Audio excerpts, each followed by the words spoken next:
Pues muy buenas noches a todos los que nos están escuchando y a todos los que nos vayan a ver en un futuro. Hoy vamos a hablar con alguien que es realmente muy interesante, Rafael Guardiola, y vamos a conversar con un profesor. Si habláramos de Tierno Galván diríamos el viejo profesor, pero en su caso no es ni mucho menos mayor, sino que es una persona que prácticamente acaba de empezar a gozar su jubilación, incluso este mismo curso. Antes había estado dando clase, pero es una jubilación muy sui generis porque tiene miles de cosas que hacer, pertenece a miles de asociaciones y escribe miles de artículos, y entre otras cosas le ha dado tiempo a escribir precisamente un libro.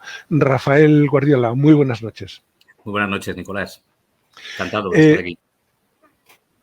Rafael Guardiola Iranzo fue profesor de filosofía, como he dicho, en secundaria desde 1985 y se acaba de jubilar. Es secretario de la Asociación Andaluza de Filosofía desde septiembre de 2010 y miembro de la Sociedad Española de Filosofía Analítica. También es coordinador de la plataforma malagueña en defensa de la filosofía desde 2013. Miembro del Consejo de Redacción de la revista Alfa y de la Comisión Permanente de la Olimpiada Filosófica de España, Red Española de Filosofía. Creo que ahí ha tenido el honor de empujar a su grupo hasta clasificarse para más, no recuerdo ahora cómo era el asunto, pero lo he leído en algún sitio. Bien, ha escrito un libro en el que se pregunta si el rey de Francia es calvo. Podía, no es necesario que se pueda pensar de otra manera, pero podía parecer una cosa nimia, sin importancia, pero en absoluto. Esto no es cierto. El que el rey de Francia fuera o no fuera calvo es realmente muy importante. Y la prueba fundamental es que Rafael Guardiola Iranzo se ha sumergido en un análisis pormenorizado sobre el tema, rescatando frases como «por mi pelo» han pasado mareas y épocas. Un pelo es como el mar, una cabellera es un océano, una melena es agua que pasa, río en el que no se bañarán dos veces las manos desnudas de la mujer. El pelo era música y ahora salen del peine largos hilos de cabellos dejando en el aire un arpa deshilachada. En esta frase que Rafael toma de Umbral se ve claramente la sombra de Heráclito, que nunca pudo bañarse dos veces en la misma agua del río. Pero también está presente Parménides, porque para que el rey sea calvo tiene antes que ser, ya que si no es, pues no puede ser calvo. Y así el ser es y el no ser no es. Como puede verse fácilmente, por la calva del rey pasean las ideas de Platón, las circunstancias de Ortega y Gasset, y seguro que el rey de Francia en su cabeza calva ha pensado alguna vez y ha emitido juicios cayendo en el mundo de Kant y por contra en el de Schopenhauer. Con acierto, Rafael nos recuerda que Hegel estuvo ocupado con el tema, y también Bersón y muchos filósofos más. Tristemente, en la actualidad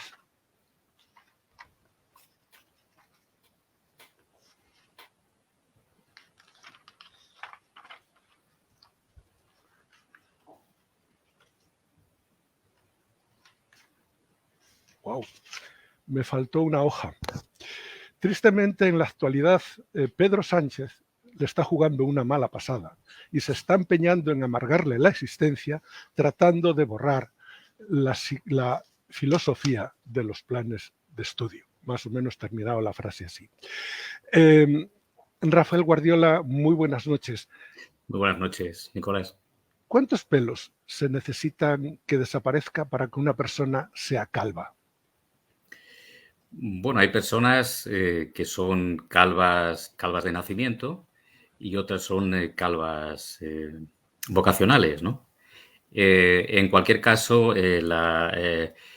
aludes con esta pregunta, Nicolás, a una paradoja que formuló un filósofo del siglo IV a.C., Eubulides de Megara, que era muy aficionado, como los megaricoestoicos de esta época, a plantear paradojas.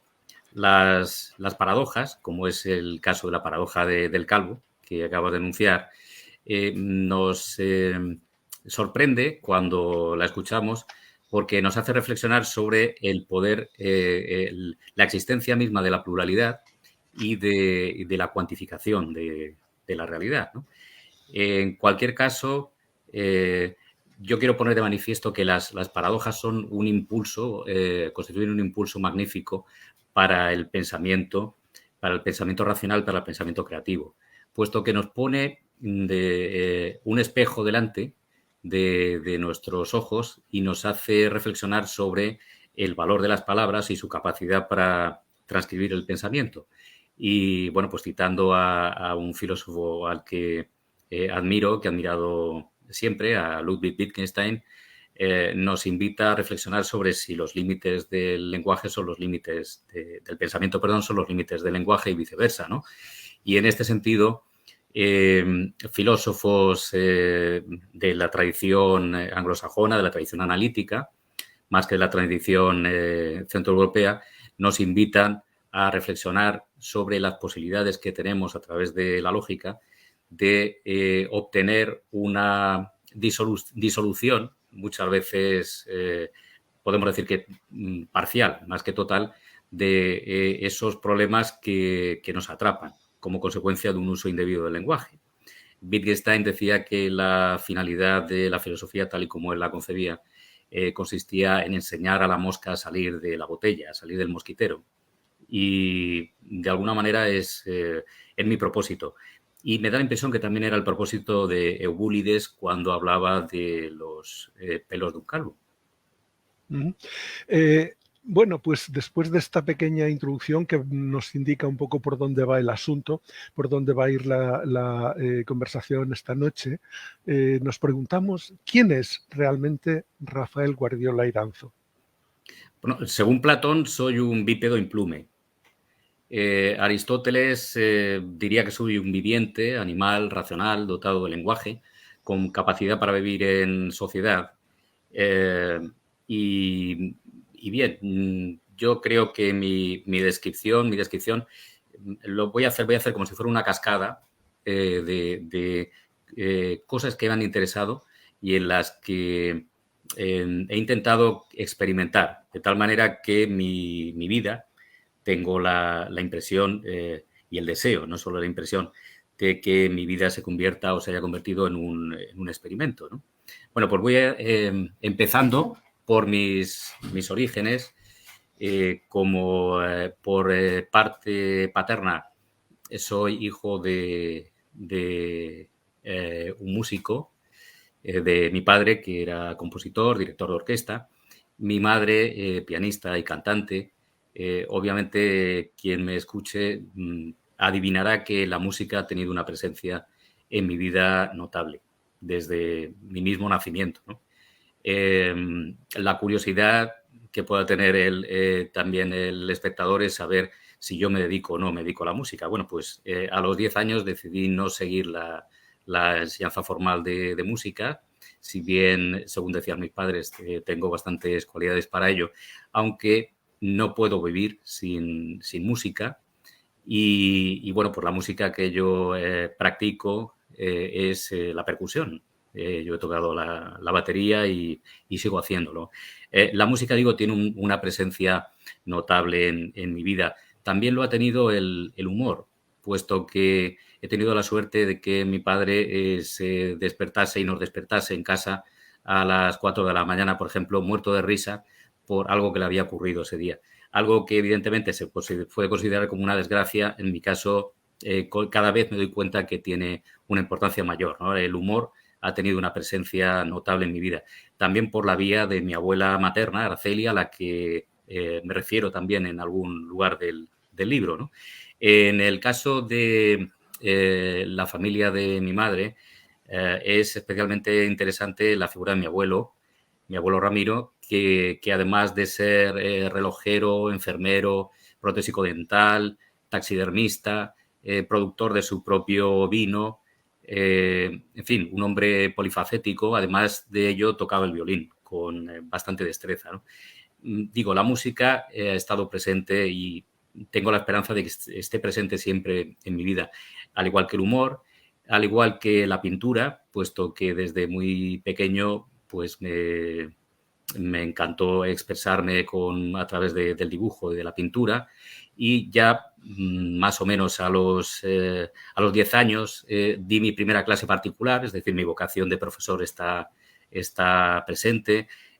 Además de amor por la música, también fue el amor a la poesía lo que me llevó a adentrarme en este terreno más o menos a los 14 años. Hay alguno de los poemas que aparecen en el libro que fue escrito a esa edad. Posteriormente, pues exploré las vías del periodismo con una revista escolar, y también, puesto que mi vida transcurrió en la adolescencia, en la época de la transición, pues también sentí interés por la política, y estuve bastante implicado en grupos relacionados con el pacifismo y la no violencia. También esta descripción, claro, si tiene uno que describirse a sí mismo, pues Sí, sí, está bien. Estoy abusando, pero estoy, claro, No, porque en como en umbral yo he último venido a hablar de extremo, mi libro, he venido a hablar de mi libro y de mí también, claro, pero que en me quiero último mucho. extremo, abusa Sí, lo que quieras, porque en último extremo te queda pagar y volver otra vez, si te apetece, claro, claro. claro. Sí, sí. Pero yo creo que es interesante, ¿no? Porque a la Sí, hora de rastrear lo que hay en el libro hay rastros de todo esto que estoy diciendo. sí. Eh, Bien, estaba hablando de la cuestión política, y más o menos también estoy hablando más o menos en esa época, a los 16 años, entré a formar parte de un grupo de teatro que, bueno, pues tuvo una trayectoria, digamos que semi-profesional. Aparece en un libro sobre el teatro en la época el grupo, ¿no? Al que pertenecía en un libro sobre el teatro en la transición. Y en la época escolar, de esto también hablo en el libro, hay dos materias científicas por la que sentí especial deleite, que son las matemáticas y la biología. Las matemáticas que se convirtieron en mi asignatura preferida después de haber sido, yo pensaba que estaba mal equipado para esta materia, para esta asignatura, pero precisamente el profesor que me dio clase de matemáticas cuando tenía 14 años, que se llama Gerardo, tuvo la gran virtud de deslumbrarme a través de la deducción, de los métodos deductivos. Cuando los hacía en la pizarra, realizaba las demostraciones, y dejé de sufrir por las matemáticas pensando que iban a ponerme en el examen algún problema que no iba a ser capaz de resolver, a convertirse en una situación accesible, puesto que Gerardo me enseñó a estudiar la teoría, y una vez que yo asimilaba la teoría me importaba lo mismo que me pusieran un problema u otro. La biología también, sin las dificultades que en principio tenían para mí las matemáticas, fue una materia muy querida. Curiosamente, la biología y las matemáticas son los dos modelos que la filosofía antigua y también la filosofía moderna utiliza en la filosofía, ¿no? Tenemos el prototipo del modelo matemático en Platón y el modelo biológico en Aristóteles. Curiosamente, sin yo saberlo, tal vez me llevó este gusto, y el gusto también por las humanidades, me llevó a la filosofía. A la filosofía a través inicialmente de mi contacto con el existencialismo, posteriormente con filosofía del siglo XIX, la filosofía marxista y anarquista, y finalmente desembocando en el empirismo, en las corrientes empiristas del siglo XX, ¿no? Ya en mi llegada a la universidad. En la universidad tuve un inicio en la metafísica, a través de la metafísica existencialista, que había fundamentalmente la de Jean-Paul Sartre, que era de mi predilección, pero al poco tiempo de empezar mis estudios, las asignaturas relacionadas con el área de lógica y filosofía de la ciencia me cautivaron hasta el punto de convertirse en una de mis grandes pasiones. La otra gran pasión en los estudios procede del campo de la estética y la teoría de las artes. Bien, y así se ha desenvuelto mi vida profesional hasta filosófica, vamos a decir, y no solo profesional, hasta el momento presente. Ya una vez acabé mis estudios, tuve la opción de poder hacer traducciones para la editorial Visor, Antonio Machado, posteriormente, y también reseñas en revistas tan prestigiosas como la Balsa de la Medusa o la revista Occidente. Luego ya, posteriormente, pues debido a que soy, quien me está escuchando se está dando cuenta, soy extremadamente inteligente, pues aprobé la oposición para profesorado de secundaria sin estudiar. Y bueno, pues he estado trabajando como profesor de secundaria, de filosofía, 36 años, 4 meses y 5 días, hasta el momento de mis 60 cumpleaños. Bueno, esto es un breve repaso de mis gustos y de mi trayectoria vital, que es de alguna manera lo que hago en el libro. En mi libro, que es un libro misceláneo, que es un libro de aluvión, es una especie de artefacto, un artefacto inclasificable que puede ser de dudoso gusto para, en su totalidad, por ejemplo, para un especialista o un amante de la poesía, puesto que hay un poco de poesía, pero también hay cosas que no son poesía, o para algún amante de la filosofía que le sobre la poesía, ¿no? En este sentido, bueno, pues yo pienso que Nicolás Puente es un lector idóneo para mi libro, puesto que es una persona que como yo, ama la poesía, ama la filosofía y no le parece que sean vías diametralmente opuestas, sino más bien todo lo contrario, ¿no? ¿No, No, Nicolás? no, y aparte hay algo que por lo menos a mí me ha parecido, ¿no?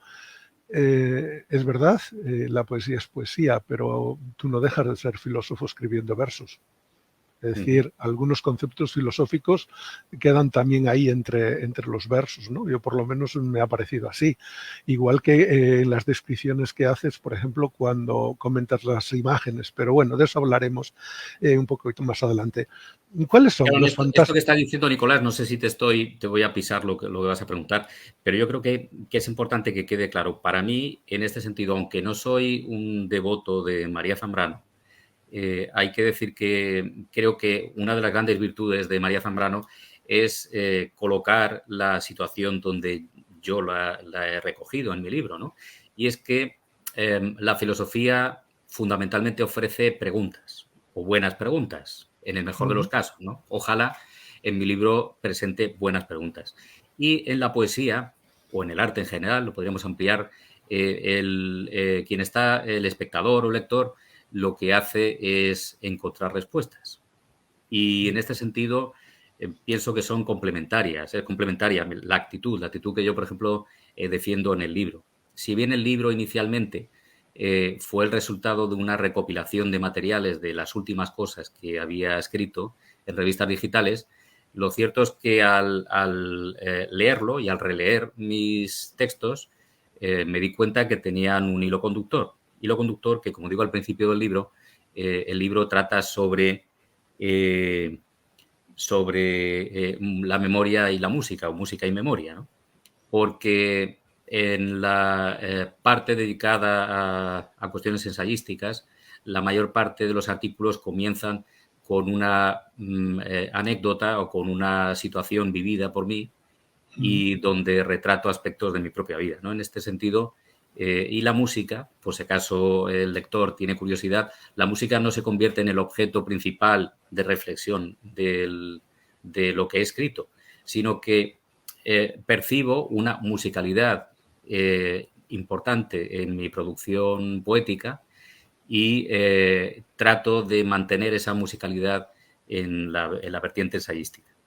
Sí, bueno, y esa música está también presente en tu forma de expresión, es decir, en cómo te expresas, se nota también ese sentido, la suavidad del paso de las frases y de las palabras. Y tú has nombrado a María Zambrano, y es posiblemente una de las filósofas que haya escrito el libro más extenso sobre poesía y sobre todo Filosofía. uno de los mejores libros en castellano, ¿no? Ujú. Sí. Em, te irías con Francisco Umbral a tomar un vino? Porque lo nombras bastante en el libro, bueno, bastante, varias veces en el libro. Sí. Mi descubrimiento de Francisco Umbral como creador de literatura es bastante reciente. Se lo debo a- al- Lo la dices en el inspiración, libro.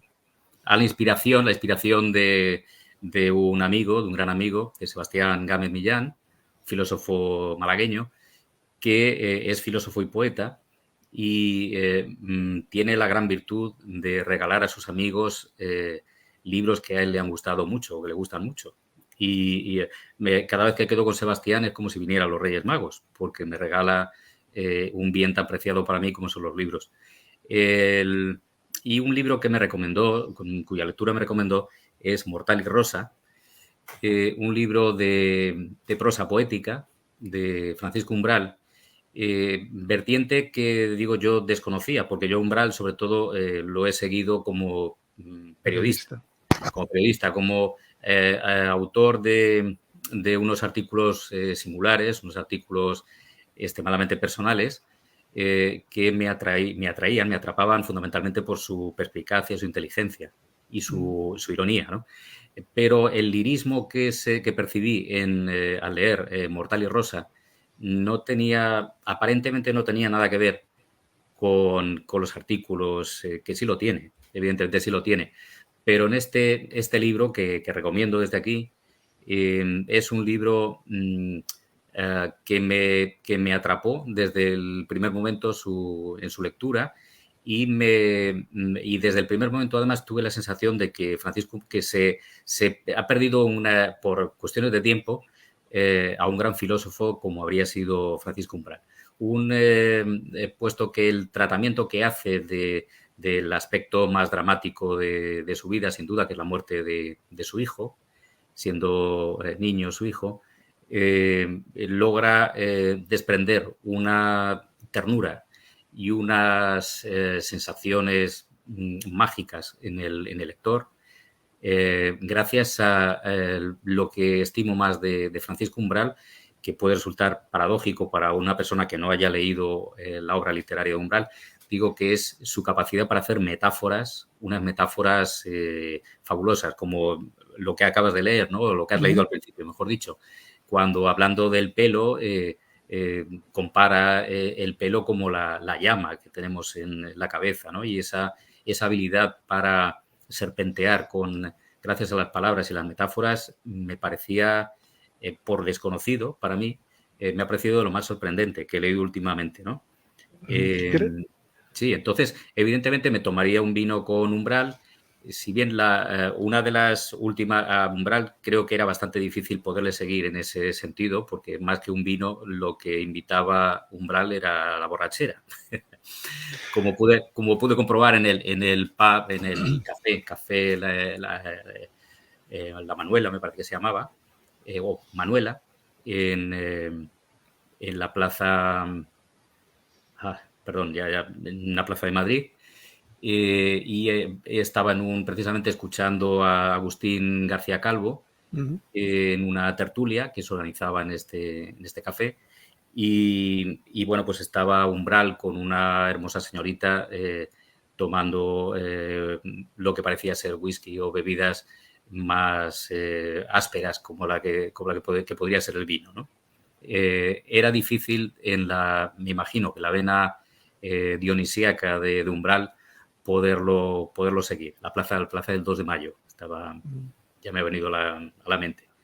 Y Agustín García Calvo también en este sentido servía como de contrapunto a esa actitud vital que vi en Umbral físicamente cuando asistía a esa tertulia, ¿no? Son unos personajes dignos de admiración. Sí, yo creo que el personaje Umbral de alguna forma oscureció le quitó visibilidad al Umbral escritor. O Claro, sea, yo creo que es un mecanismo de defensa. Fue un mecanismo de defensa para protegerse seguramente de ese dolor tan tremendo de la muerte del hijo que expone en este libro, en Mortal y Rosa. Me da la impresión que es el mecanismo de defensa para protegerse de sus propios fantasmas y también creándose o tratando de crearse una imagen pública. Porque a lo largo del tiempo he conocido a grandes intelectuales que han sido presa fácil de su propio personaje. Y yo creo que Umbral fue uno de ellos. sí, o sea, yo creo que todos tenemos en la cabeza esa discusión con Milá. Con Milán. Cuando vengo a hablar de mi libro y volvió a todo el plato locos y tal, ¿no? ¿Qué supone para ti la escritura? ¿Qué te aporta? Bueno, la escritura, como he relatado anteriormente, desde siempre, desde que he tenido la posibilidad de emplearla, no solo ha sido un vehículo magnífico de comunicación o vamos a decir, de conocimiento, de adquisición de conocimiento. Es también un vehículo, evidentemente, un vehículo expresivo y también es una fuente de juicio, ¿no? Son los elementos fundamentales de la experiencia estética, ¿no? La experiencia estética nos proporciona conocimiento, nos permite adquirir conocimiento, reflexionar sobre conceptos. También el lenguaje nos permite expresar nuestros sentimientos, nuestras emociones, nuestros deseos y también nos permite realizar juicios valorativos como son los juicios del gusto o también juicios valorativos morales o políticos.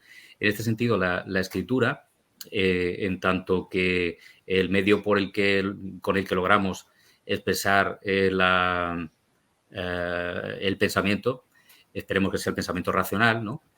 Nos permite mostrar quiénes somos y también nos permite acceder al mundo exterior. Entonces, la escritura, como parece que, según dicen los antropólogos, tuvo en sus orígenes, sigue teniendo un carácter mágico, ¿no? Carácter mágico que a través de las palabras se puede, como decía el crítico Joseph Addison en el siglo XVIII, nos permite acceder a los placeres de los sentidos, de los placeres de la imaginación y los placeres del entendimiento.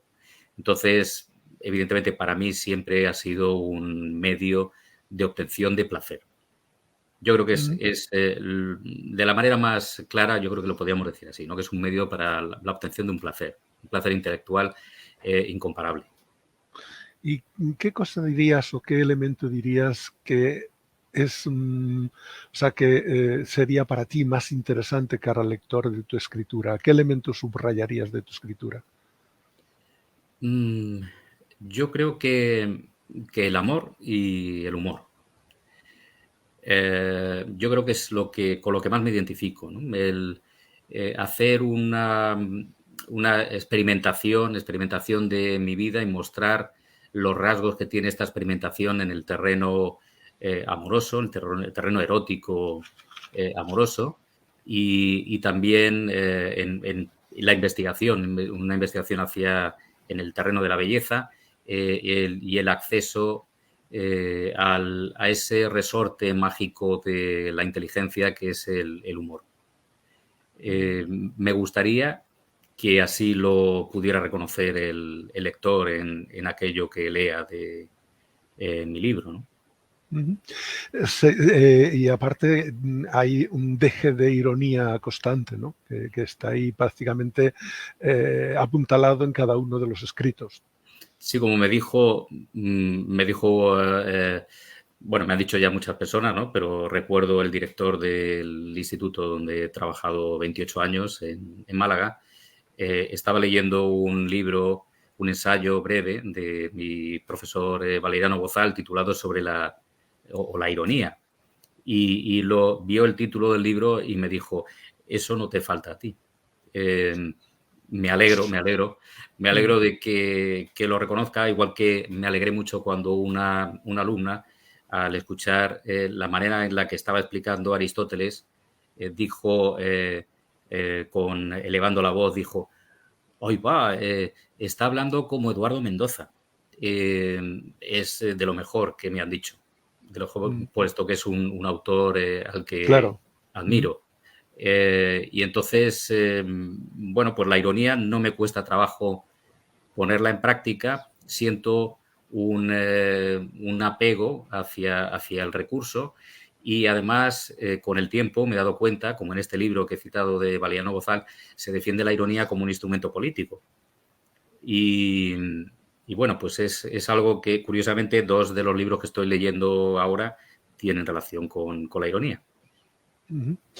Tú mismo has dicho no hace mucho y ahora en esa misma entrevista que es un libro de aluvión y haces referencia con ello al contenido, ¿no? Porque en el libro hay poemas, imágenes, artículos de prosa y hablas de panfletos. Los panfletos no los he encontrado, pero ¿por qué aluvión? Es como si dijeras, bueno, voy a empezar de nuevo y recojo todo lo antiguo.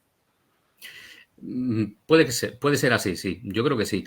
Creo que sí, porque era de alguna manera recopilar lo más reciente que no había podido, que he publicado en revistas electrónicas, pero no en un libro, ¿no?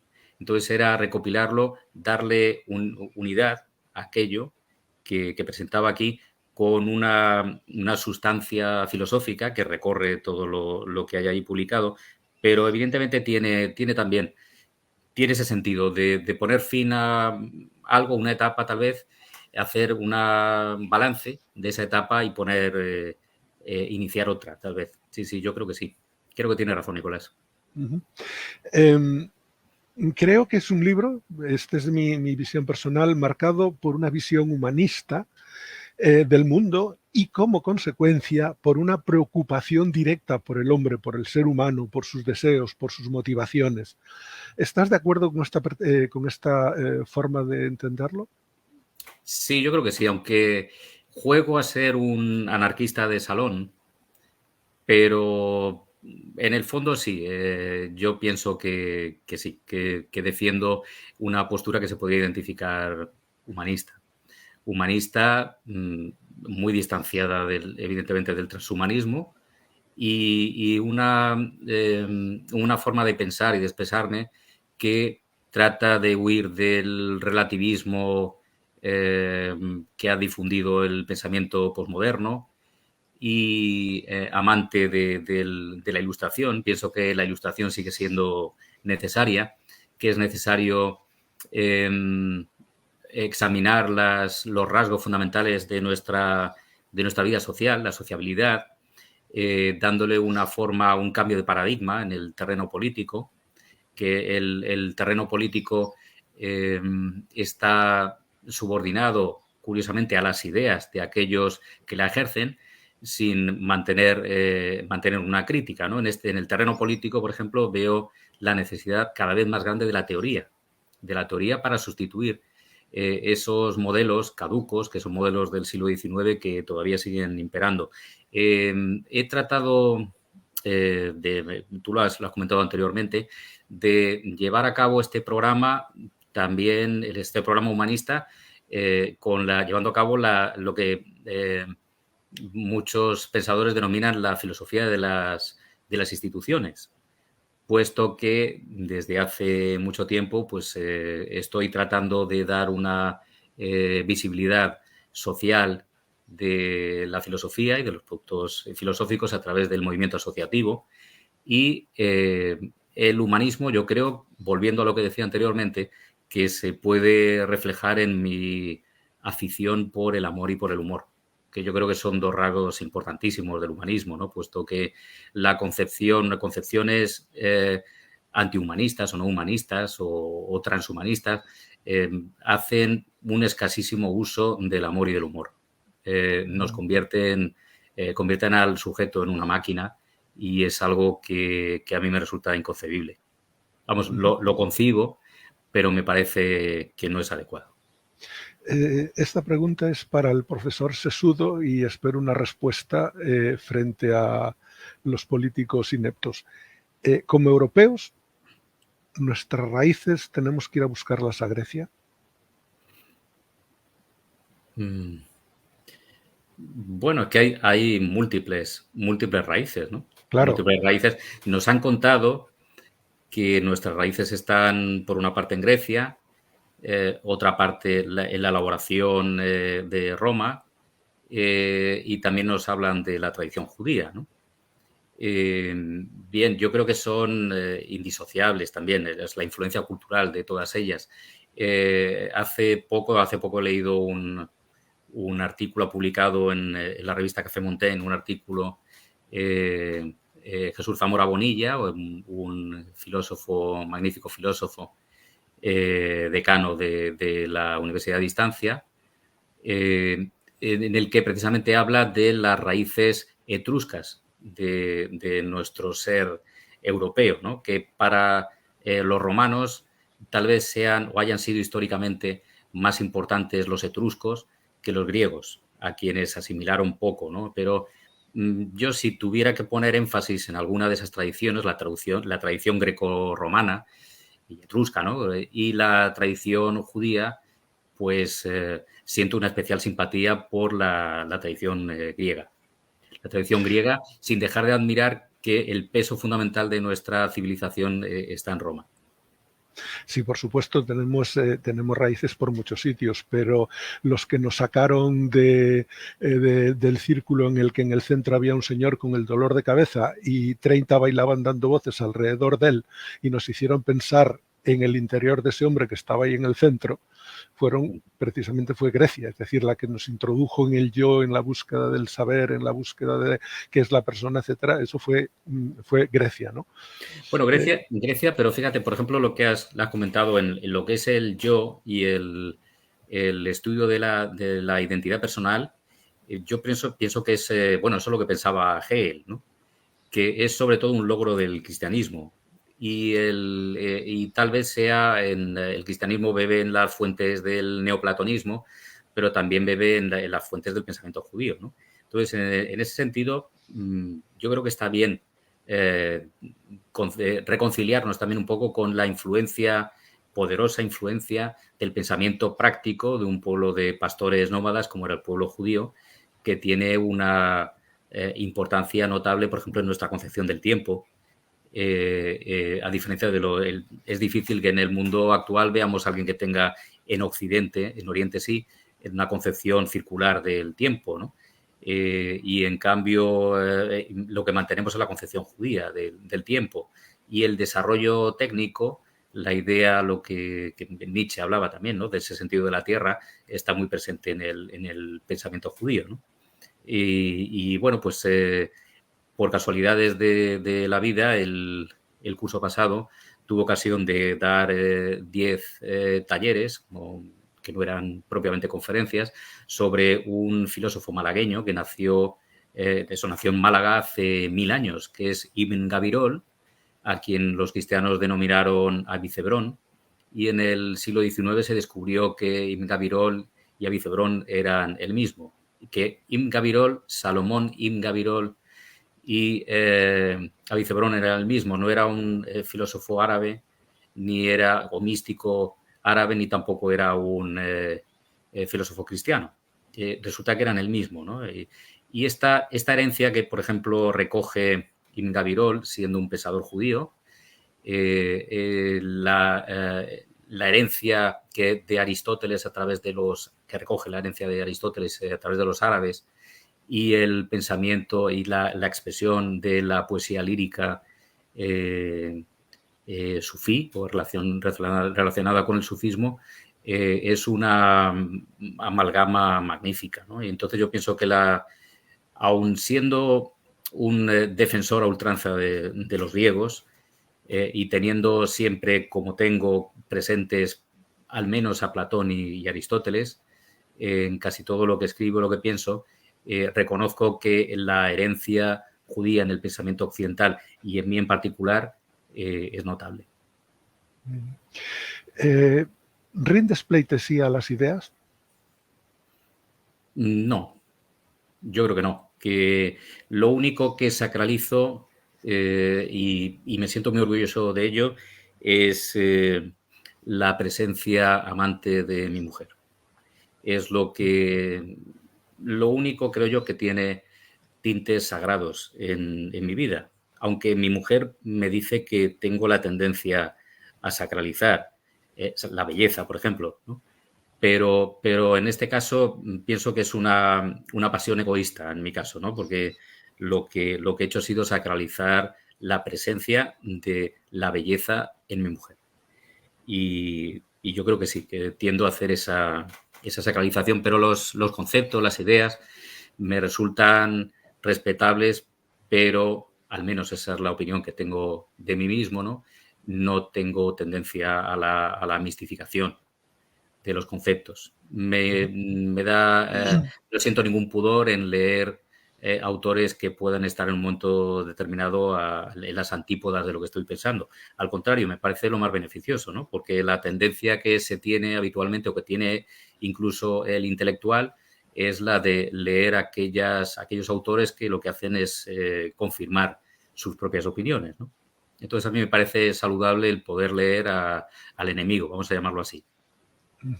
Mira, Susana Fernández Gabaldón nos da las buenas noches, Luis Bolívar Troya también, y Anani Domínguez nos habla y nos dice, aparte de felicitarnos, nos dice: entre filosofía y poesía hay tal maridaje que no pocos coinciden en que son sal de la vida. Y sigue diciendo, afirma Nietzsche: ¿y cómo soportaría yo ser hombre si el hombre no fuese también poeta y adivinador de enigmas y redentor del azar? Claro, pero también tenemos que acordarnos que Platón quería echar a los poetas de la ciudad. Yo estoy de acuerdo con lo que ha leído, los textos que ha citado y la opinión de nuestra amiga. Pero por eso digo en las solapas del libro que no había publicado las cuestiones poéticas o seguramente por miedo a ser expulsado de la ciudad, ¿no? Porque utilizando la razón ha habido no pocos pensadores que han intentado erradicar la poesía como saber, como decía Platón, como un saber propio de cazadores de sombras, ¿no? Que el que se dedicaban o que nos podemos dedicar, si nos dedicamos a la poesía, a las imágenes, despreciando los conceptos, ¿no? Que es también de lo que estábamos hablando anteriormente, ¿no? Hasta qué punto... y yo he dicho la solución de María Zambrano. María Zambrano decir, bueno, las imágenes van bien porque nos dan soluciones y los conceptos nos permiten formular buenas preguntas. Y así estamos contentos, ¿no? Tú eres un viajero y en tu bolsillo va siempre la nariz de payaso. Sí, ¿Y sí. eso tiene, puedes explicarnos un poco? Bueno, lo voy a hacer con este apéndice que llevo en el bolso, que utilizo normalmente para salir a la calle. Y bueno, pues es un apéndice que me recuerda a mí mi obligación, mi imperativo, mi máxima, ¿no? Que es convertida en un imperativo, que es el de reírme y hacer reír. Y también me permite tomar distancia de las cosas, para darme cuenta que hay muy pocas cosas reales.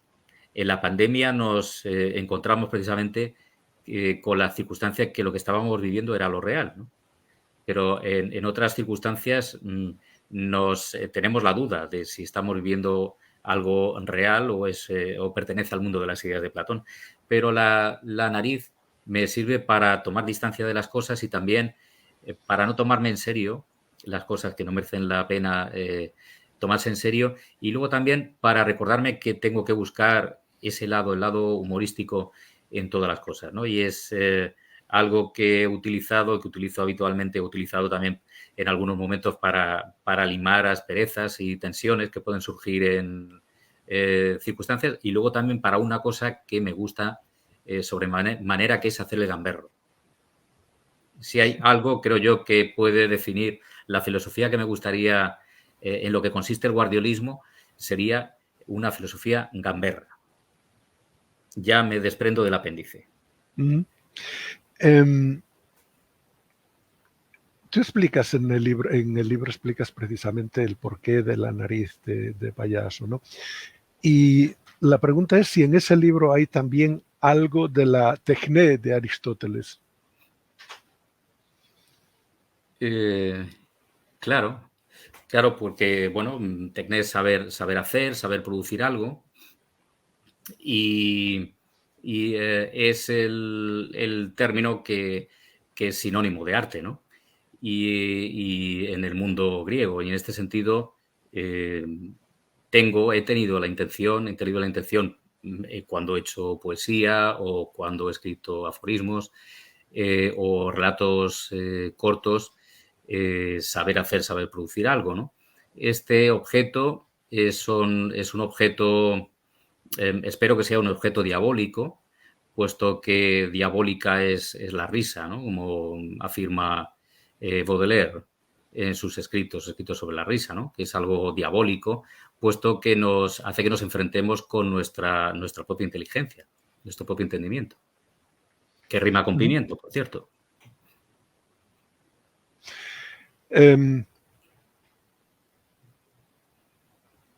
Yo me refería un poco más porque en el libro vas más por el tema del triunfo de la razón instrumental sobre ahí en ese contexto es donde tú nombras la tecné. Sí, bueno, en este caso no tendría el sentido de arte, que es al que estaba aludiendo yo, sino al uso de medios para conseguir fines, que es básicamente Claro, el pensamiento instrumental. Y en este sentido, evidentemente, hago una reivindicación, que es una reivindicación humanista, para intentar que esta manera de pensar instrumental, propia de las sociedades industriales avanzadas, no se apodere de nuestro pensamiento, puesto que si nos limitamos únicamente a un pensamiento orientado a la consecución de fines, los medios alcanzan un protagonismo brutal y lo que hacen es ahogar la creatividad. Y en este sentido, pues le estaríamos dando la razón a Platón cuando quiere expulsar a los poetas de la ciudad porque considera que son seres improductivos, y no solo seres improductivos, sino que además lo que pueden hacer es engañar a la gente y hacerles pensar que la auténtica realidad consiste en realizar obras, en obtener productos, en la sociedad de consumo, en definitiva, en la que vivimos, y que es el único mundo posible, ¿no? Yo abogo en algunos de los artículos que aparecen en el libro por la sospecha de caer en las redes de la razón instrumental y, por tanto, de una concepción muy estrecha del ser humano que nos reduce a meros instrumentos. ¿Sería una exageración decir que hemos bajado al Dios cristiano del altar para subir a él a la razón instrumental? Yo pienso que, bueno, pues eso es lo que haría Nietzsche, ¿no? En el momento presente nos ilustraría de esa manera. Diría que esa razón instrumental, se ha convertido en uno de los nuevos dioses, ¿no? El dios fundamental. El dios sacralizado por el pensamiento posmoderno que nos hace caer en ese gran error que señalaba Schopenhauer, que es la tiranía del individualismo, ¿no? El individualismo contemporáneo, que está fomentado por el pensamiento instrumental, que también criticaron magníficamente Adorno, Horkheimer o Marcuse, cae en el individualismo, en la creencia que vivimos en un estado inocente, en la irresponsabilidad perpetua, y este individualismo que algunos autores franceses pues dicen que tiene dos elementos fundamentales, que son el victimismo y el infantilismo, ¿no? Que son características muy propias del mundo contemporáneo. Y en este sentido, pues yo pienso que mi libro es un buen antídoto para pensar esas situaciones. Si bien digo desde aquí al futuro lector que no se va a encontrar con un libro sesudo, puesto que recoge, entre otras cosas, lo que podríamos denominar ensayos. Son ensayos publicados en dos revistas electrónicas, fundamentalmente, en Homo Sapiens y en Café Montaigne, que a ambas revistas les interesa ofrecer un medio rápido de acceso a los problemas filosóficos o las expresiones artísticas, ¿no? Manifestaciones artísticas. Y en este sentido pienso que mis ensayos pueden hacer que el lector pues se pregunte por el valor de lo útil, el pensar si saberes como el saber filosófico es un saber, tiene valor a pesar de ser, vamos a decirlo así, genéricamente un saber inútil, si lo mismo puede extenderse a las artes y solo nos tenemos que quedar con el conocimiento científico. Yo pienso que no. Cristina Fontana dice un saludo filosófico de Antonio Sánchez. Muy bien, Antonio. ¿Tú no crees que, yo creo que fue Carlos Díaz el que dijo esta frase, la posmodernidad en la que nos movemos y existimos? Es decir, hay una serie de personas críticas, pero en el fondo están viviendo en el centro de ella, están moviéndose en ella, están siendo atrapados por ella. Es difícil no serlo, claro. Porque los modelos egocéntricos que transmite el pensamiento posmoderno son difíciles de...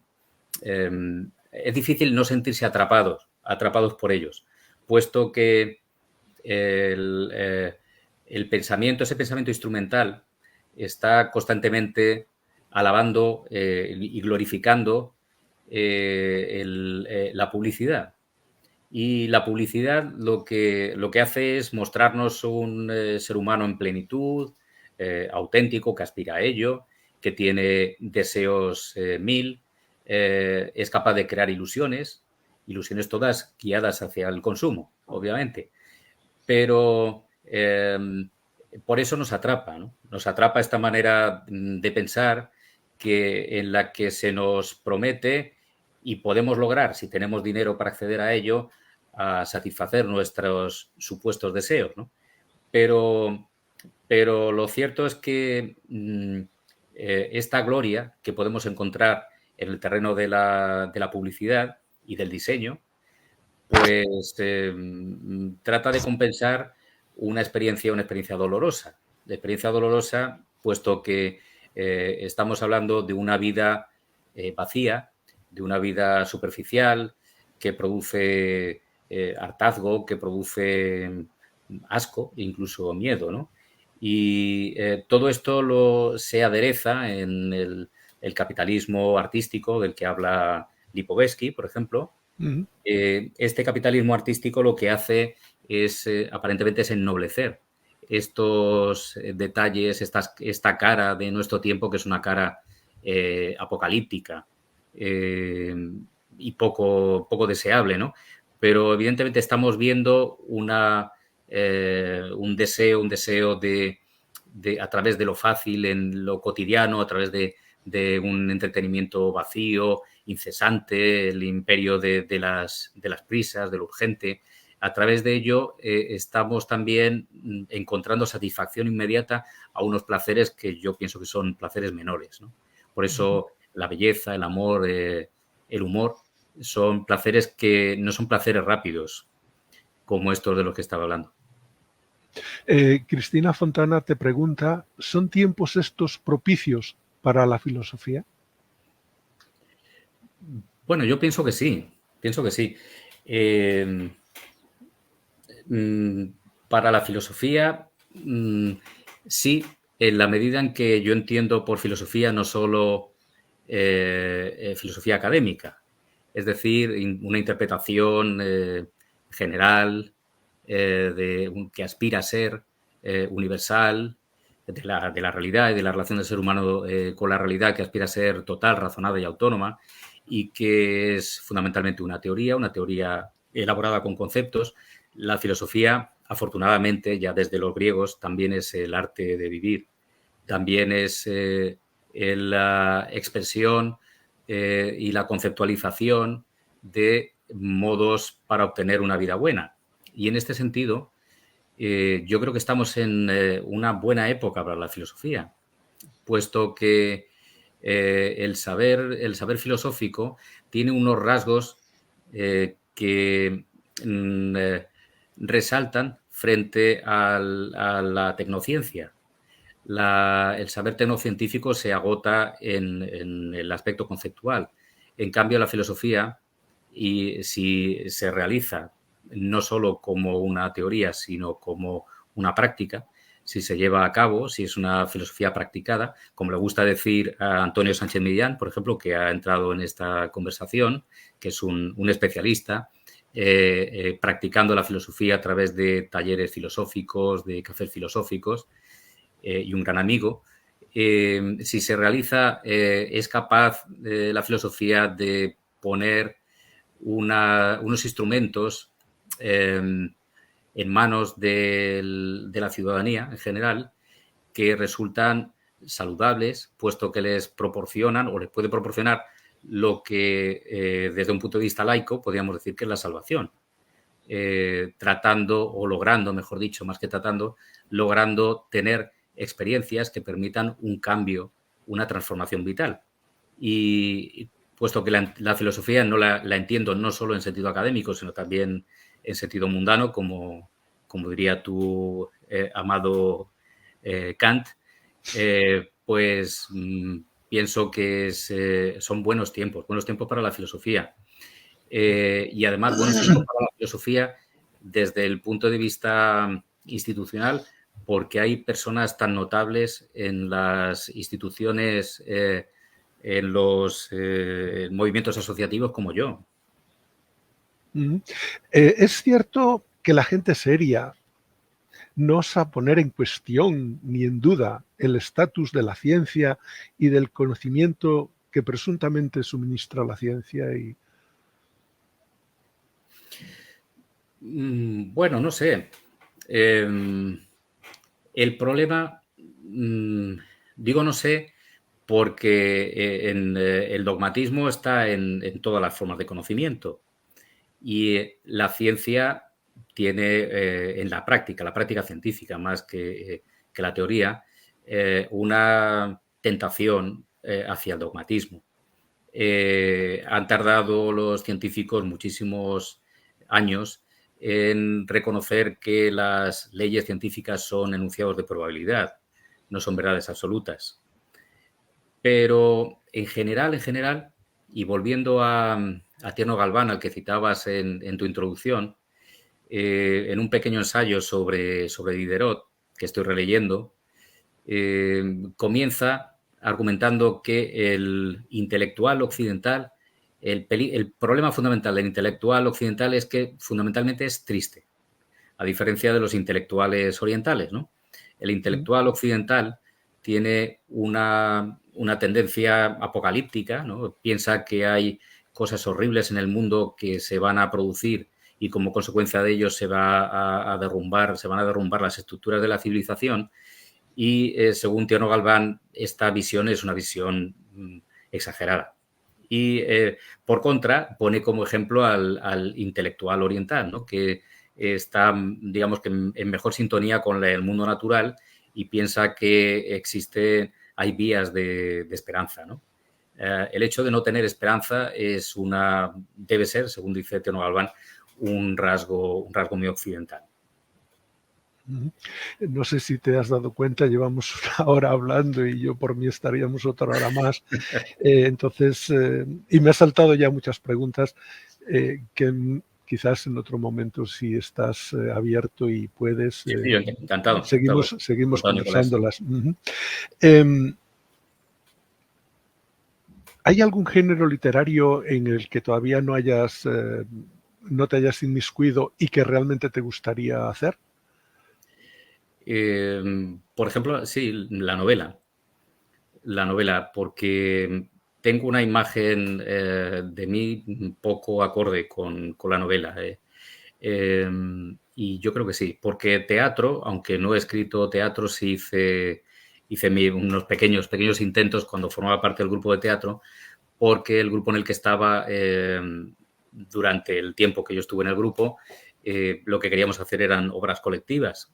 Y la segunda obra que estrenamos, que era, lo que hice fue adaptar un texto de novela, de la novela Carolus Rex de Sender, y la adapté en forma de teatro, ¿no? Y me gusta mucho, pero desde aquel momento de la juventud no he vuelto a repetir la experiencia.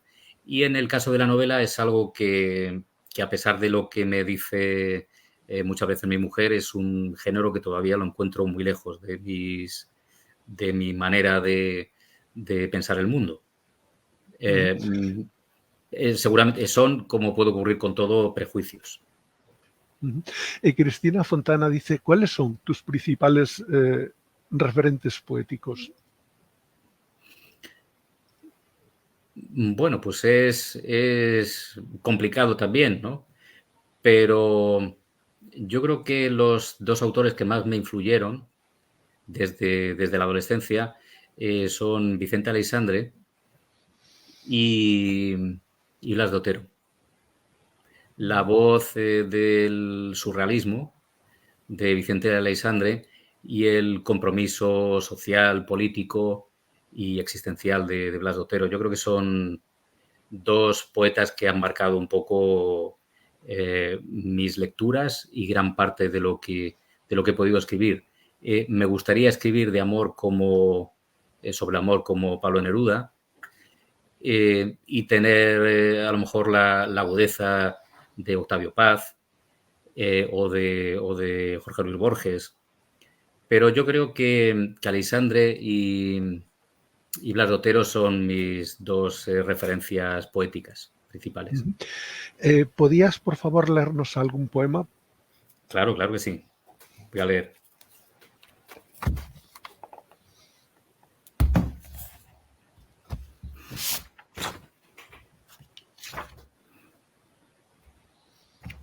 Bien, este poema se titula La montaña de fuego y comienza con una cita de Schiller.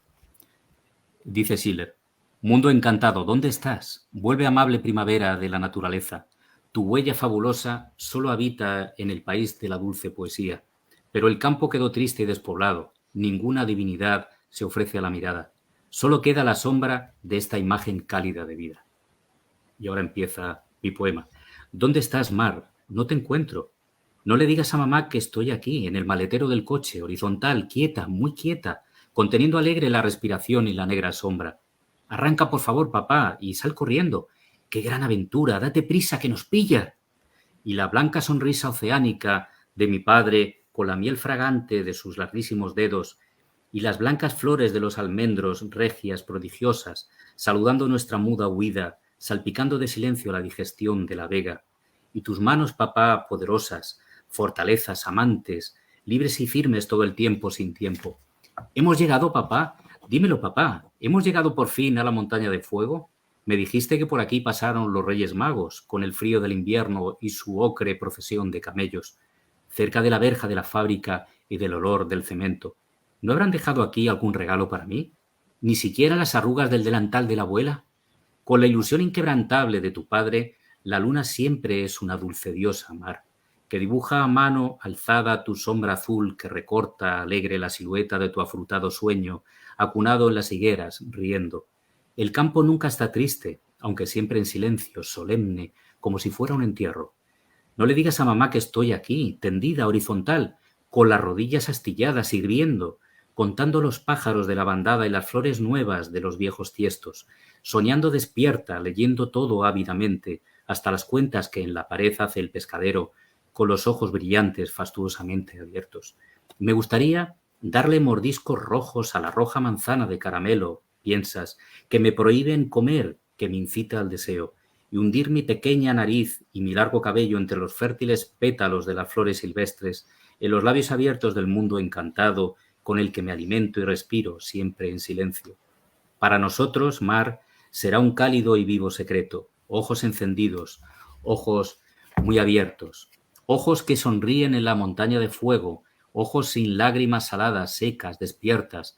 Los ojos son del juego de los jardines de Hestia, donde la diosa se calza sus sandalias doradas y bendice los huertos, la luz de la tarde, el brillo de los frutos caídos a los pies del silencio y las sombras caídas que brotarán en el humus y los besos que todavía no he podido darte.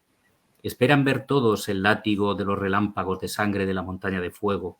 Queremos ver todos cómo arden, nerviosos, tus mágicos dedos, amasando la vida, derritiendo las grúas, ahuyentando a los necios. Queremos ver todos cómo devoras 100 manzanas de caramelo. Cuánto me gusta verte bailar, mar, y saberte infinitamente libre, mordisqueando la roja manzana de caramelo, siguiendo las huellas del mundo encantado, escuchando mis versos cálidos en la portada de la casa de tu abuela, cerca del pozo. ¿Arderá eternamente la montaña de fuego? Precioso. Muchas gracias.